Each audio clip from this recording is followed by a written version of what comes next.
16 years ago, a young Jewish woman, Laura Marks, saw that the Hebrew month of Cheshvan, which usually coincides with October and November, does not contain any Jewish festivals, and she proposed making it Social Action Month. The first Mitzvah day took place and became, over the following years, something quite extraordinary. In time, the third Sunday in November became the fixed date for Mitzvah Day, so this year it won't fall in Cheshvan, but it will be on the 17th of Kislev, in fact, exactly a month from today, which is the 17th of Cheshvan. Mitzvah Day is a day of social action that brings together thousands of people of all faiths and none. It sees communities and people coming together to give their time to make a difference to the local community around them. In 2019, over 40,000 volunteers in 30 countries worked on some 1,400 plus projects. Last year, there were projects in 35 different countries. In the UK, of course, the second lockdown struck just before Mitzvah Day, but that didn't stop a huge number of activities from taking place. In addition, a month of mitzvahs was born, with a continued determination to fill that challenging time with kindness and good deeds. Collections were made for food banks, thousands of handmade cards and letters were sent, video messages were recorded for care home residents, to name but a few projects. The word mitzvah has two meanings. The first, of course, it's a divine commandment, as in an action we are commanded to take or refrain from taking, and it's also a good deed. So it's a mitzvah to read the Torah, it's a mitzvah to engage in tzedakah, righteous giving, to help those in need. It's a mitzvah to visit the sick. So the line between those two meanings, commandment and good deed, isn't easily drawn. Indeed, many of the Torah's mitzvot fall under both definitions. But whether we fulfill a commandment or perform a good deed, it's the action that counts. It is our actions that give us a spiritual connection to each other and to God. Mitzvot are at the core of Judaism. And of course, traditional and progressive Judaism each have different approaches to them. While traditional Judaism considers them to be binding, progressive Judaism considers that the responsibility is on the individual to learn about the mitzvot and merge them into our modern way of life. And while acknowledging the importance and the value of both ethical and ritual mitzvot, historically our emphasis has been on the ethical ones. And it is undeniable that observance of mitzvot has preserved the vitality and traditions of the Jewish people from generation to generation. And I would say that Mitzvah Day is a supreme example of this. 2,000 years ago, the rabbis tried to distill down to a manageable number the 613 commandments that Jewish tradition claims there are in the Torah. They claim that the prophet Micah had reduced them to 3 when he said, "God has told you, O human beings, what is good and what the Eternal One requires of you, only to do justice and to love goodness and to walk humbly with your God." And, of course, a very well-known story, when Rabbi Hillel 2,000 years ago was approached by a non-Jew and asked to define the essence of Judaism while standing on one foot, he answered, "What is hateful to you, do not do to your neighbor. That is the whole Torah. The rest is commentary. Now go and study." And sometime after that, Rabbi Akiva declared the rule, "Love your neighbor as yourself," to be the great principle of the Torah. Well, most importantly of all then, Judaism is rooted in the love of people.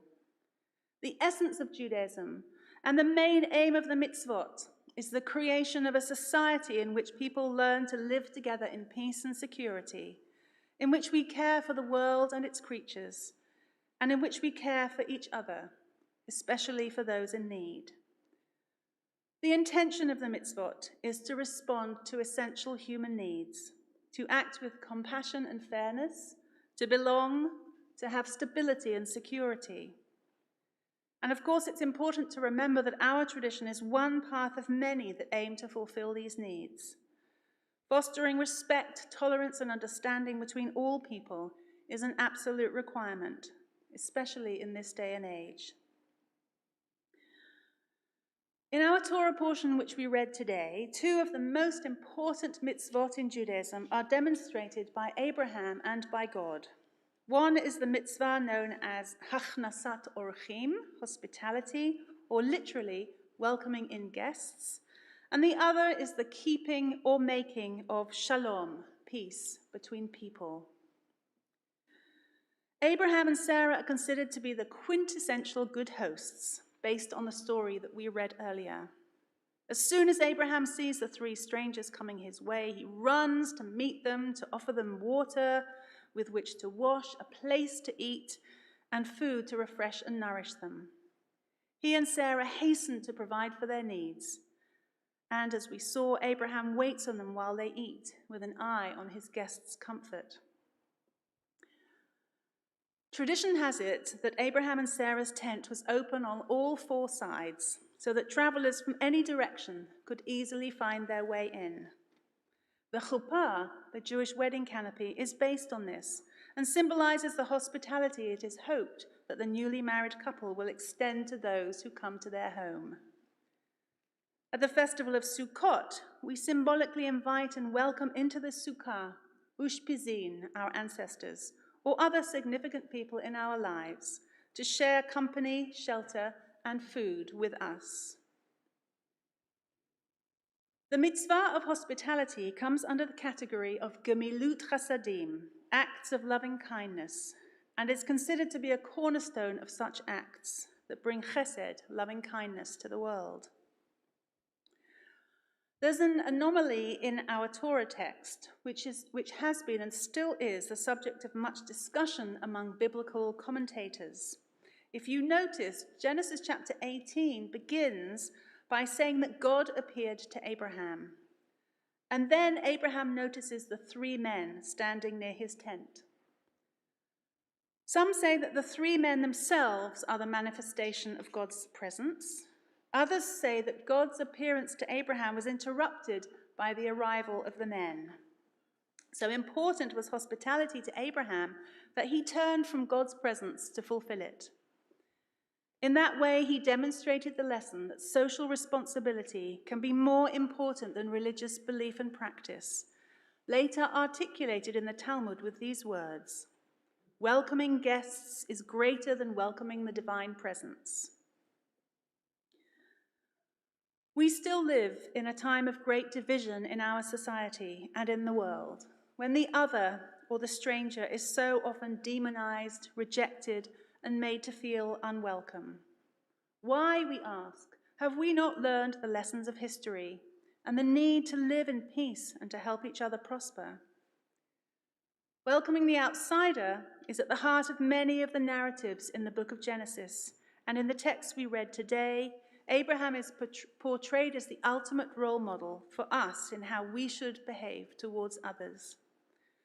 We may not now wait at the doors of our houses to welcome in passers-by, but we can cultivate a welcoming, friendly attitude towards others in our lives.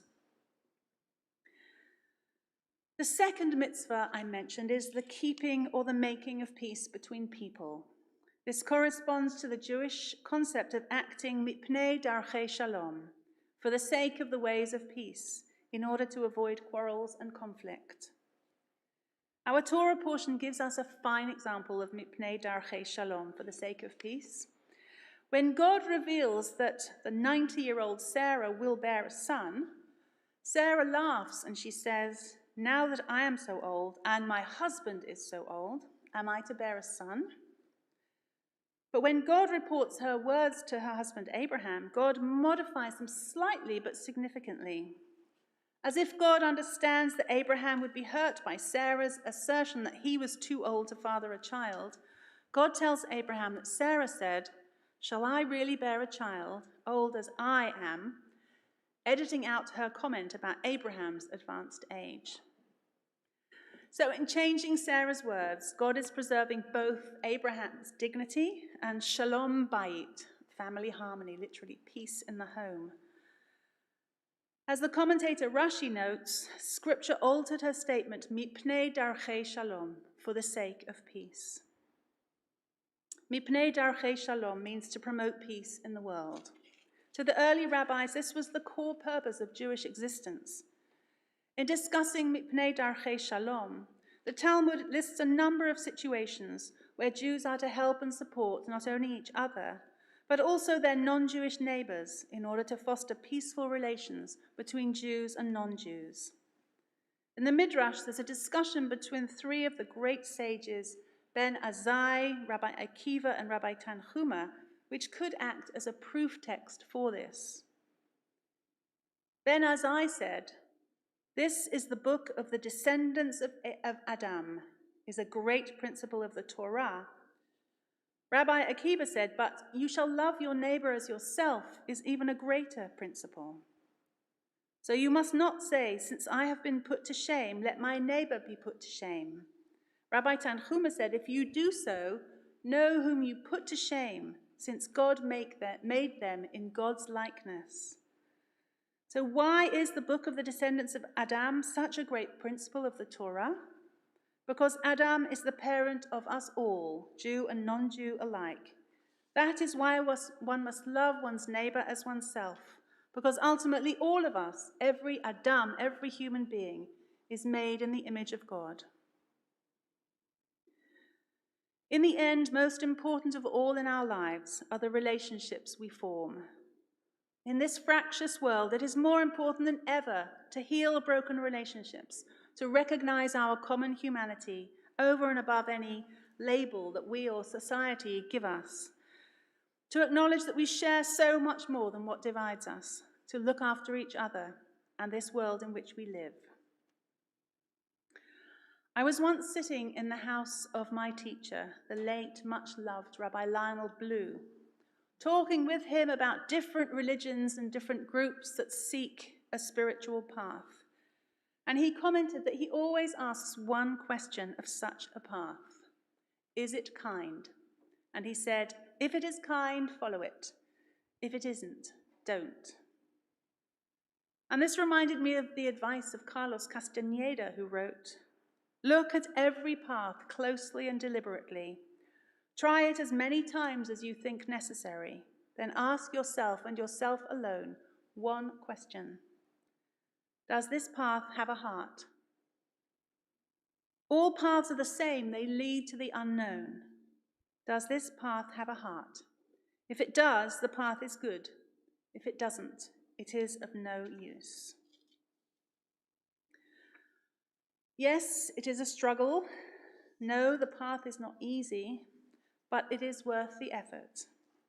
The commemorations that take place each year during the upcoming month of November remind us of the catastrophic consequences of hatred and war between peoples, with both Kristallnacht, marked by the Jewish community, and Remembrance Day, marked by the wider community. They are stark reminders of the need for every one of us to play our part in standing up against injustice and intolerance and in trying to bring peace to our world.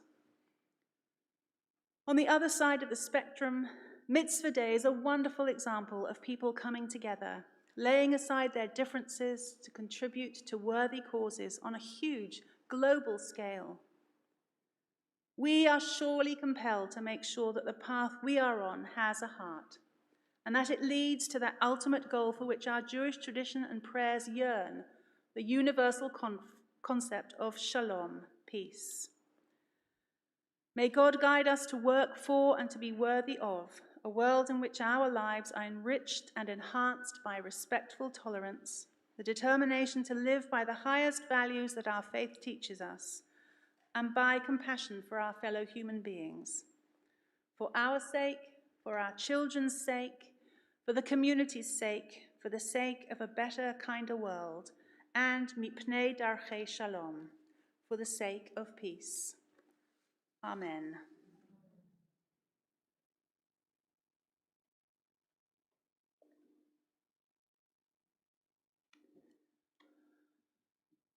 And so we turn over to the concluding part of our service now.